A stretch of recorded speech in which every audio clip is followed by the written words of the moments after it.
ഏറ്റവും വലിയ തട്ടിപ്പാണ് ഹോൾ ബോഡി ഹെൽത്ത് ചെക്കപ്പ്. നമുക്കൊരു കാര്യം അറിയാം, നമ്മളെല്ലാവരും ഔട്ട് ഓഫ് പോക്കറ്റ് ആണ് പൈസ കൊടുക്കുന്നത്. അല്ല, ഇവിടെ എല്ലാവർക്കും ഇൻഷുറൻസ് ഇല്ല, ഗവൺമെന്റ് നമുക്ക് ഇൻഷുറൻസും തരുന്നില്ല, അമേരിക്ക യൂറോപ്പ് ഒക്കെ പോലെ. അവിടെ നമ്മൾ പൈസ കൊടുത്ത് നമ്മൾ തന്നെ നമ്മുടെ കാര്യങ്ങൾ നോക്കണം. നമ്മുടെ നാട്ടില് ഏറ്റവും പെട്ടെന്ന് ദരിദ്രനാവാൻ ഉള്ള ചാൻസ് എന്താണെന്നറിയോ? ഒന്ന് ഹോസ്പിറ്റലിൽ കയറിയാൽ മതി. ഒരു ICU അഡ്മിഷൻ എന്ന് പറഞ്ഞാൽ നിങ്ങൾ അടുത്ത ദിവസം ദരിദ്രനെ, അതായത് below poverty line is just 1 hospital bill away എന്നാ പറയുന്നത്. ഒരു ഹോസ്പിറ്റൽ ബിൽ കിട്ടിയാൽ നിങ്ങൾ ദരിദ്രനായി.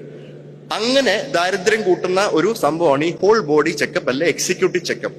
പല ഹോസ്പിറ്റലുകളും ഇപ്പം നമ്മുടെ നാട്ടില് കൂടുതലും സ്വകാര്യ ആശുപത്രികളാണ് രോഗികളെ സെർവ് ചെയ്യുന്നത്, അല്ലെ. നമ്മുടെ പബ്ലിക് ഹോസ്പിറ്റൽ എന്നൊക്കെ പറഞ്ഞാൽ പേരിനേ ഉള്ളൂ. സ്വകാര്യ ആശുപത്രികളാണ് കൂടുതലും അഡ്വാൻസ് കെയർ എല്ലാം നടക്കുന്നത്.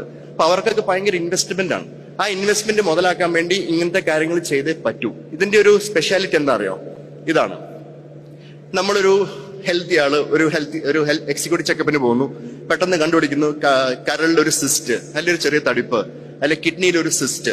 അപ്പൊ ആ സിസ്റ്റ് എന്താണെന്നറിയാൻ വേണ്ടി നമ്മൾ CT സ്കാൻ ചെയ്യുന്നു, MRI ചെയ്യുന്നു. CT സ്കാനൊക്കെ എത്രയാണ്? 8,000 രൂപയാണ്. MRIക്ക് എത്രയാണ്? 12,000 രൂപയാണ്.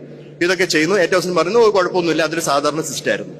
ഹെമാൻജിയോമ എന്ന് പറയുന്ന ഒരു ലിവർ തടിപ്പുണ്ട്. വളരെ നമ്മൾ ലിവറിന് ഒരു മറുക എന്ന് കരുതിയാൽ മതി. അതിന് വരെ പലതവണയായിട്ട് സ്കാൻ ചെയ്ത് പൈസ കളഞ്ഞ് നമ്മുടെ അടുത്ത് പേഷ്യൻസ് വരുന്നുണ്ട്, സെക്കൻഡ് തേർഡ് ഒപ്പീനിയൻ ആയിട്ട് ഇങ്ങനത്തെ എക്സിക്യൂട്ടീവ് ഹെൽത്ത് ചെക്കപ്പ് ചെയ്തിട്ട്.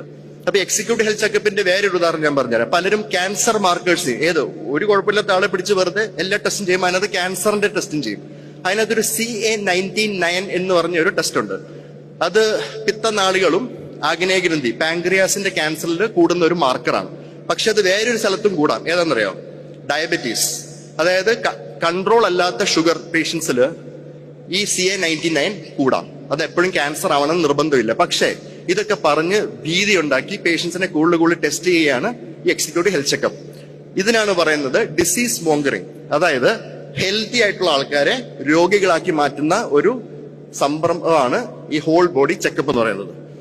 ഇതുപോലെ തന്നെയാണ്, ഇത് ഞാൻ മാത്രം പറഞ്ഞല്ല, ഇത് ബ്രിട്ടീഷ് മെഡിക്കൽ ജേർണലില് ഒരു കാർഡിയോളജിസ്റ്റ് പറഞ്ഞാണ്, കൊൽക്കത്തയിലെ ഒരു കാർഡിയോളജിസ്റ്റ് പറഞ്ഞാണ്, ഹോസ്പിറ്റലുകള് പരമാവധി ഡോക്ടർമാരെ കൊണ്ട് ടാർഗറ്റ്സ് കിട്ടിക്കാൻ വേണ്ടി ചെയ്യുന്ന പല പല അനാവശ്യ ടെസ്റ്റുകളിൽ ആൻജിയോപ്ലാസ്റ്റി മുതൽ പല പല പ്രൊസീജിയേഴ്സ് ചെയ്തു വിടുകയാണെന്നുള്ളതിന്റെ കുറെ തെളിവുകൾ നമുക്കുണ്ട് പബ്ലിഷ് ലിറ്ററേച്ചറിൽ.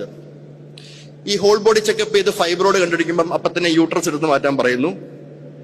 പിത്തസഞ്ചിയിൽ കല്ല് കാണുമ്പം പിത്തസഞ്ചി എടുത്ത് മാറ്റാൻ പറയുന്നു, അല്ലെ പിന്നീട് ക്യാൻസർ ആവുമെന്ന് പറഞ്ഞ് പേടിപ്പിക്കുന്നു. ശരിക്കുള്ള ചികിത്സ എന്താണ്? ഗോൾ ബ്ലാഡർ സ്റ്റോൺ കണ്ടുപിടിച്ചാൽ ഒന്നും ചെയ്യണ്ട, അത് വെറുതെ അവിടെ ഇരിക്കുകയാണ് ഒരു കല്ല്. ആ കല്ല് മൂലം പഴുപ്പ് കെട്ടോ നീർക്കെട്ടോ അതല്ലെങ്കിൽ ഫാമിലിയിൽ ആർക്കെങ്കിലും ഗോൾ ബ്ലാഡർ ക്യാൻസറിന്റെ റിസ്ക് ഉണ്ടെങ്കിൽ മാത്രമാണ് നമ്മൾ അതിന്റെ ചികിത്സ ചെയ്യേണ്ടത്. പക്ഷെ ഇവിടെ ഈ ഗോൾ ബ്ലാഡർ സർജറി ഇഷ്ടംപോലെ ചെയ്ത് പൈസ ഉണ്ടാക്കുന്ന പല ഹോസ്പിറ്റലും ഉണ്ട്. നിങ്ങൾക്ക് കാണാം ആ സ്റ്റേറ്റ്മെന്റ് ആണ് ഈ പറഞ്ഞ പബ്ലിക്കേഷനകത്ത് തന്നെ അവർ എഴുതിയിട്ടുണ്ട്.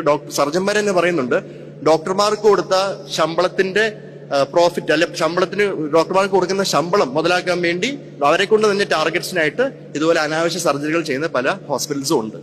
അതുപോലെ തന്നെ ഹെർണിയ റിപ്പയർ ഏറ്റവും കൂടുതൽ നമ്മൾ കാണുന്നതാണ് ഇപ്പം ഇക്കാലത്ത്. ചെറിയൊരു ഹെർണിയ ഉണ്ട്, റിപ്പയർ ചെയ്യാൻ പറയും, ഒരു മെഷൊക്കെ ഇട്ടിട്ട് വെറുതെ പൈസ കളയും. സിസേറിയൻ സെക്ഷൻ WHO പറയുന്നത് 10 തൊട്ട് 15% വരെ ആയിരിക്കണം ഒരു രാജ്യത്തിന്റെ സിസേറിയൻ സെക്ഷൻ റേറ്റ്. പക്ഷെ ഇന്ത്യയിൽ കാണുന്ന എത്രയാ? 22%. പക്ഷെ ഇന്ത്യയിലുള്ള സ്വകാര്യ ആശുപത്രി കാണുന്ന എത്രയാണ്? താഴെ എഴുതിയിട്ടുണ്ട് 49% സിസേറിയൻ സെക്ഷൻ റേറ്റ്. ഇത് ഭയങ്കര കൂടുതലാണ്. ഇത് ശരിക്കും പൈസ ഉണ്ടാക്കാൻ വേണ്ടി ഹോസ്പിറ്റലുകൾ ചെയ്തു കൂട്ടുന്നതാണ്. അപ്പം ഈ സർജറികൾ നിങ്ങളൊന്ന് ഓർത്തു വെക്കുക. ഇതാണ് ഏറ്റവും കൂടുതൽ ഹോസ്പിറ്റലുകൾ അനാവശ്യമായി ചെയ്തു കൂട്ടുന്ന സർജറികൾ.